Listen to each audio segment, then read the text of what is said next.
Today in our final touch, 1 and 9 have arrived in Times Square. It's a big arrival. A flatbed truck dropped the two giant 7-foot-tall numbers, the 1 and the 9, in advance of the countdown to 2019.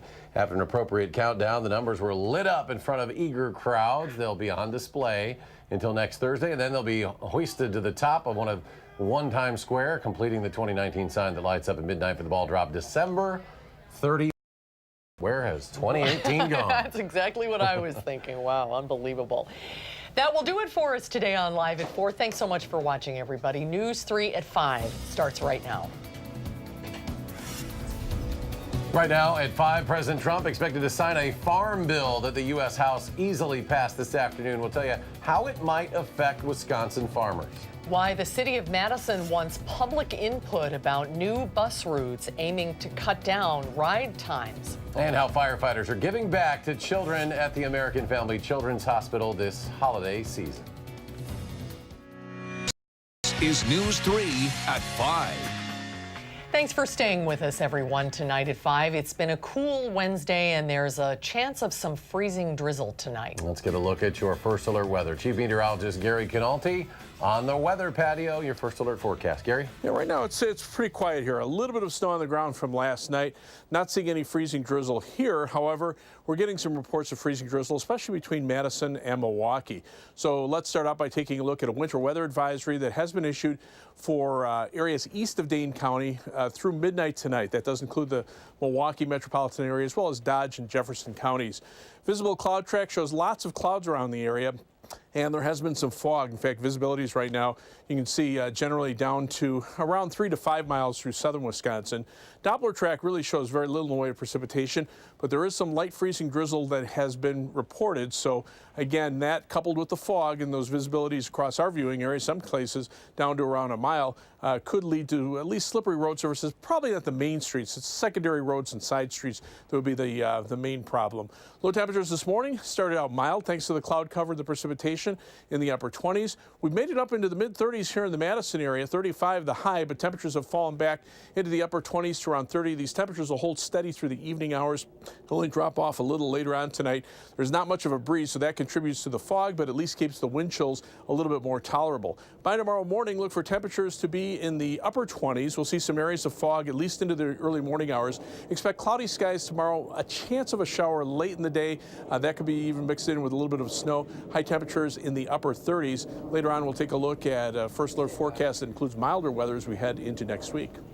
All right, Gary, thank you. A Madison woman is accused in a second home burglary within a week of another burglary arrest in the city. Madison police say 38-year-old Peggy Fleming was arrested this morning after a break-in at a Jennifer Street apartment.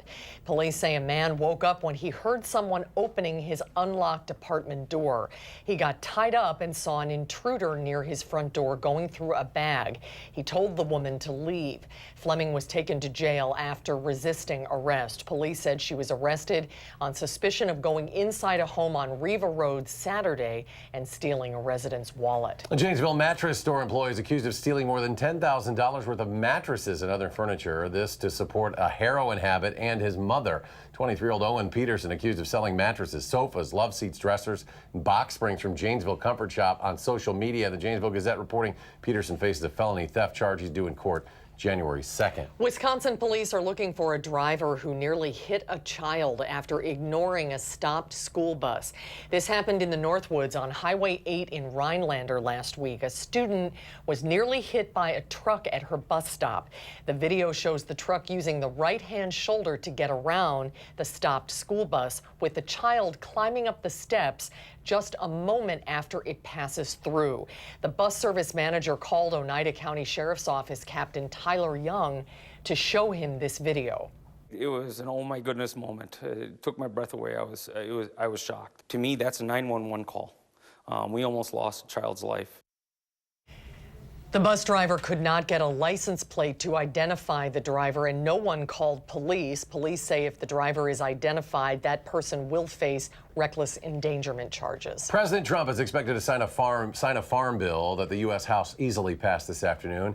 We wanted to know how this would affect our state at a time when Wisconsin is losing hundreds of dairy farms each year. A local dairy expert says this proposal would give farmers the option to buy a type of insurance product to help compensate for low milk and commodity prices. Opponents criticize it as for allowing distant relatives to qualify for those insurance products, not just the farmers themselves. The bill would also legalize growing industrial hemp across the country. Hemp has already been legalized here in Wisconsin, but farmers say this could make it easier to do business across a broader area.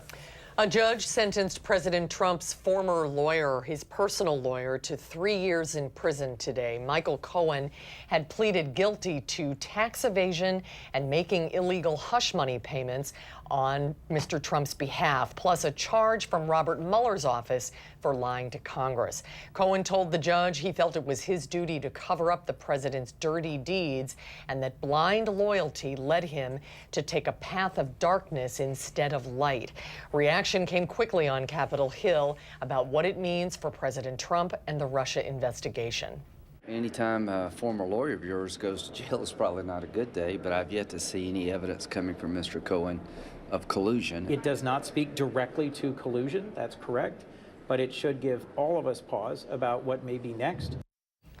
Cohen was ordered to surrender in March. His prison term will be followed by 3 years of supervised release. And President Trump is sticking to his ultimatum to congressional Democrats: fund the border wall or he will shut down the government. Democratic leaders have offered the president a couple of options: a $1.3 billion package for fencing and other border security measures, or a continuing resolution to maintain current funding levels through next year. But with Democrats taking over the House next month, one Republican representative says the border wall must be dealt with now.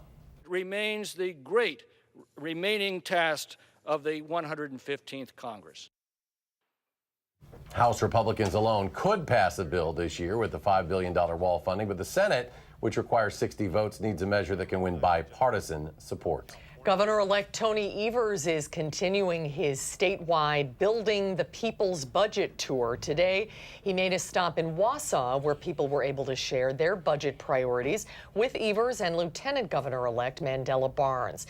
The new leadership team will be making stops in Superior on Monday, La Crosse on Tuesday, and finishing up the tour in Milwaukee on December 19th. The city of Madison is exploring options for a new bus rapid transit line that would make the city's transit system work faster and smarter. The BRT would create designated lanes with limited stops for drivers, plus modern stations, larger specialized buses, and other enhancements like Wi-Fi added to the metro fleet. City officials hope the changes will provide a faster and more cost-effective service to get people to work, schools, sporting events, and other entertainment options more quickly. Director of Transportation Tom Lynch says Madison's BRT would complement existing metro routes and would be the city's next big step toward future growth. Madison has very high transit numbers for a city our size, and perhaps part of that might be our geography. You know, we have a good, thriving metro system.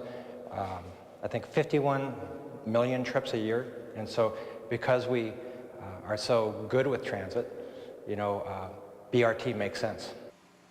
You can voice your opinion as well about the BRT during a public input meeting. It's tonight at 6 o'clock at the Central Library downtown. Santa and Dane County emergency personnel are helping spread joy at the American Family Children's Hospital. Madison firefighters, Local 311, and Santa arrived at the hospital to deliver toys to children there. The firefighters from the local donate part of their paychecks in order to buy gifts for the children. Santa met some of the patients before going room to room to deliver those special gifts.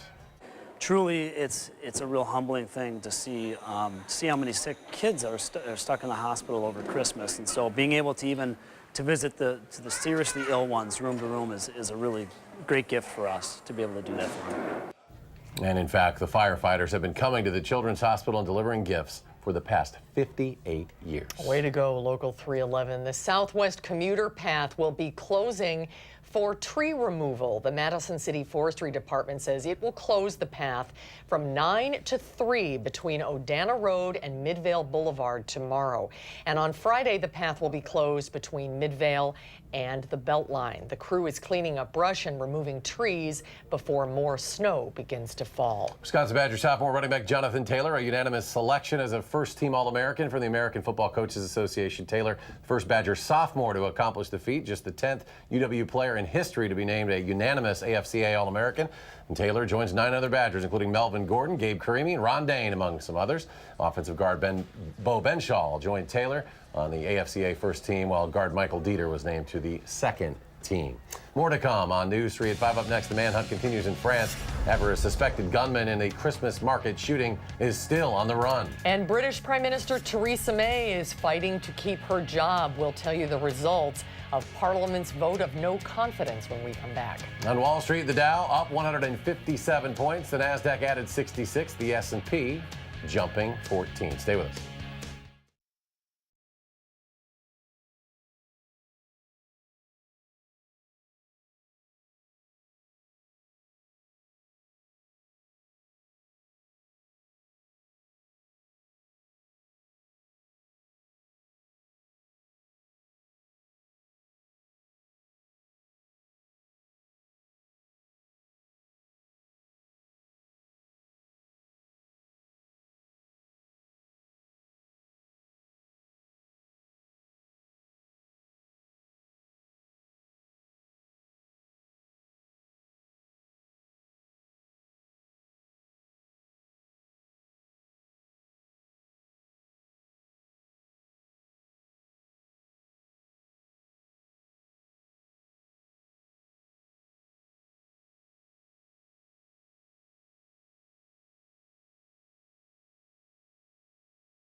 A Rock County woman is being told she must give up her horses. Now she has only months to find permanent homes for more than 24 horses. Adam Duxter has the story. He knows, even though he's little, he's very powerful. Dee Dee Goldberg has been studying horses for decades. They're wonderful creatures and they're very intuitive. 10 years ago, she founded Spirit Horse Equine Rescue, a place where she helps to train and rehabilitate horses who need extra special care. There, now you can see this is the eye that's blind over here. Before helping to find them permanent homes. Really, basically training issues. People get horses and they don't really know enough in terms of training, and so they get into problems with the horse. We get horses, people say, well, they just kick for no reason, or I can't catch them. Goldberg says that in 2012, she got the blessing of the town board to operate her rescue. But 6 years later, I got a phone call that said a complaint had been lodged against us and I needed to appear before the board. She was told her 15-acre property was not big enough and had 4 months to get rid of 23 of her 38 horses. It's not like you could just call up and say, hey, can you take some horses? A task she describes as nearly impossible. Rescues across the country are full. The need far outstrips what we can do, all of us together. Despite this, she's trying to stay positive while looking for a home big enough for everyone. I kind of think of this as, maybe it's opening a pathway, and we're going to be able to find somewhere to get our own facility, enough property where we can just pretty much move all the horses. And Goldberg says she's having an incredibly difficult time finding a home for the horses. She has until April 1st to correct the issue. More than 350 security forces in France are still searching for the person who killed 2 people and injured 14 others in an attack near a Christmas market. Police have named the shooter as Strasbourg-born Sharif Shakat. After the shooting at the market, police chased the gunman through the streets, exchanging gunfire. He was injured but got away. According to a U.S. law enforcement official, Shakat is believed to have an automatic rifle and a knife. He was known to French authorities, previously convicted of assault and theft, and spent time in jail. He is also on a terror watch list for possible extremist ties. No terror group has claimed responsibility for the attack so far. British Prime Minister Theresa May is keeping her job. The crucial vote by lawmakers in her own party threatened May's Conservative Party leadership and the future of Brexit. 200 Conservative Party members voted in favor of May. 117 voted against her in this evening's secret ballot. The confidence vote came just days after May postponed a vote on Brexit that faced almost certain defeat. May's compromise would hold on to Britain's close economic ties with the European Union rather than make a clean break. Whilst I'm grateful for that support, a significant number of colleagues did cast a vote against me, and I've listened to what they said. With Brexit less than 4 months away now, May says she'll continue to negotiate with European Union leaders. For the first time, we're hearing from doctors who treated American diplomats from Cuba who complained of some mysterious health symptoms. The diplomats came from the U.S. Embassy in Havana to the University of Miami, complaining of noises or pressure in their ears nearly 18 months ago. Doctors say their findings show clear evidence that at least 25 of them have a problem with their inner ear, and that type of injury can affect the brain. When the problems were first reported, U.S. officials suggested the Cuban government was engaging in some kind of auditory attack. The team of doctors say they do not know how the injuries happened, but that it is highly suspicious and worth further study. When this many people present with this amount of disability, it's hard to imagine that this just arises by chance in all of these individuals. They do want answers. It has been 2 years. We still don't know anything publicly.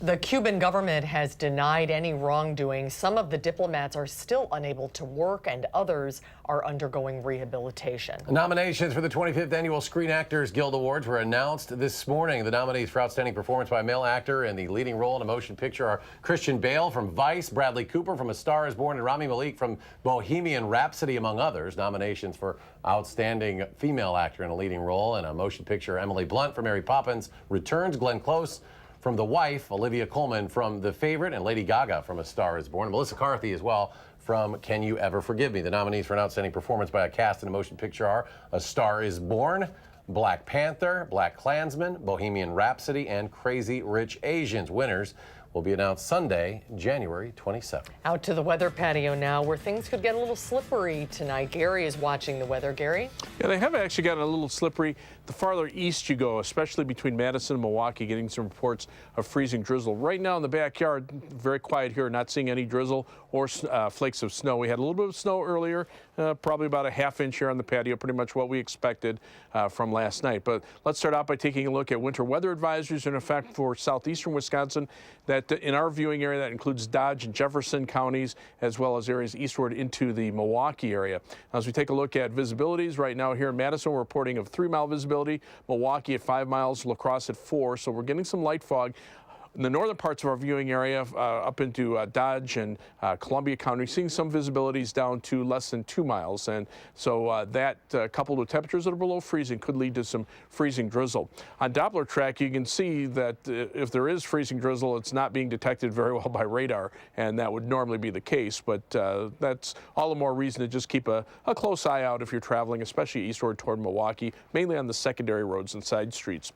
Right now, live view from the downtown Madison Skycam. A little bit of fog being reported there, but high today hit 35. Low temperature was at 27. Right now, we're at 30 degrees with cloudy skies. Winds are out of the west at 3 miles per hour. The humidity at 88%. So we're getting some light fog here and no wind chill really to speak of. Temperatures right now, upper 20s to around 30 degrees. These will stay nearly steady through the evening hours and then drop into the middle 20s by tomorrow morning. But there's not a lot of really cold air to speak of.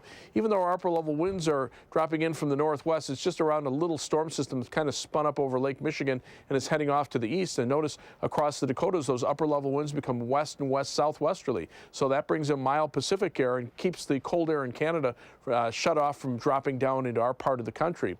As we look at the surface weather map, there's that little low pressure system over Lake Michigan. That's what came through this morning with the light precipitation. But a cold front that dropped through has become stationary to our south and then turns into a warm front through the Dakotas. So our temperatures will actually turn a little milder over the next couple of days, being back into the upper 30s. Right now, temperatures upper 20s to lower 30s here. On the other side of that front, mainly upper 30s to the lower 40s. And on future track, you can see the skies remaining cloudy for tonight. The next weather system moves in from the southwest tomorrow. Perhaps brings us a chance for some light rain late in the afternoon. Could be mixed with a few flakes of snow.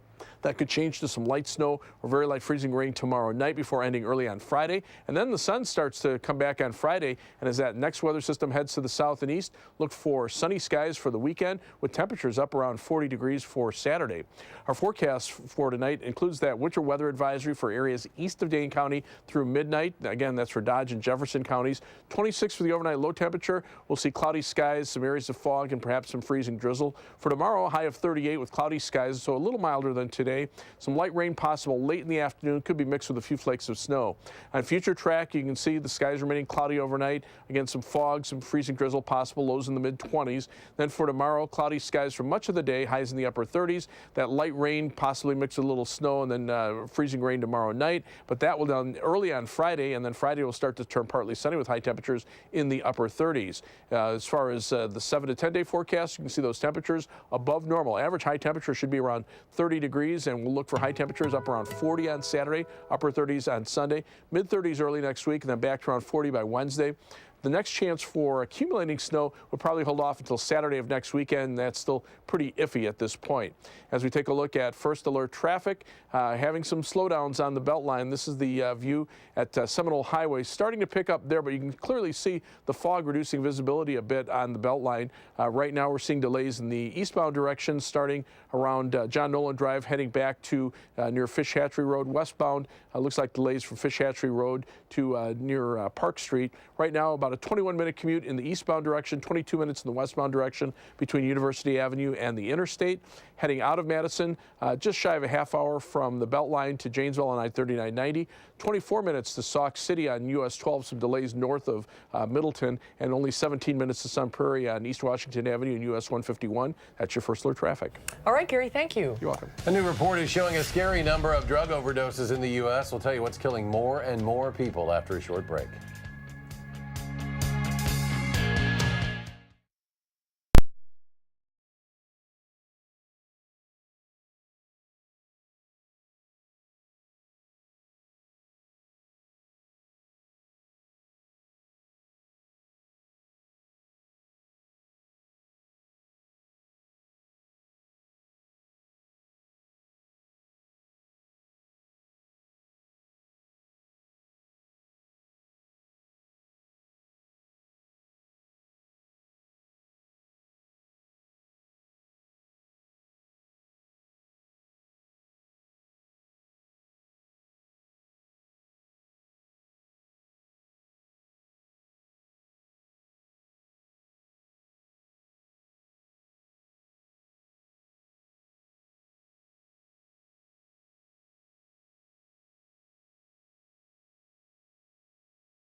Numbers show the country is dealing with an unprecedented drug overdose crisis. And now a new government report finds the powerful opioid fentanyl is the biggest killer. Ileana Diaz reports.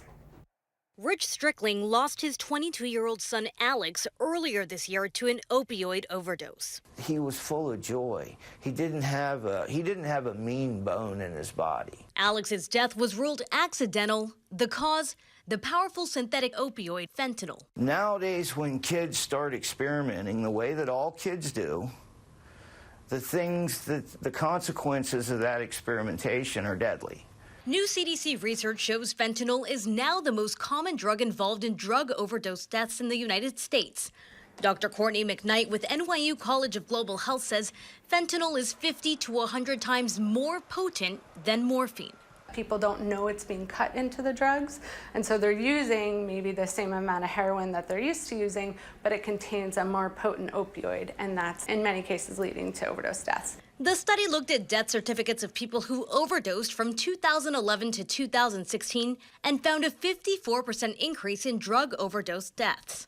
Overall, more than 63,000 people died of drug overdose in 2016. Many of those overdoses often involve more than one drug.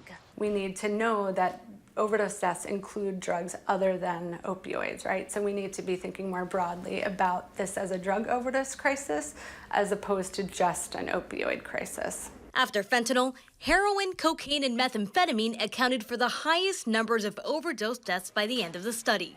Ileana Diaz, CBS News, Los Angeles. And stay with us. We'll have another check of your forecast when we return.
Here's a look at some of the stories we are working on tonight.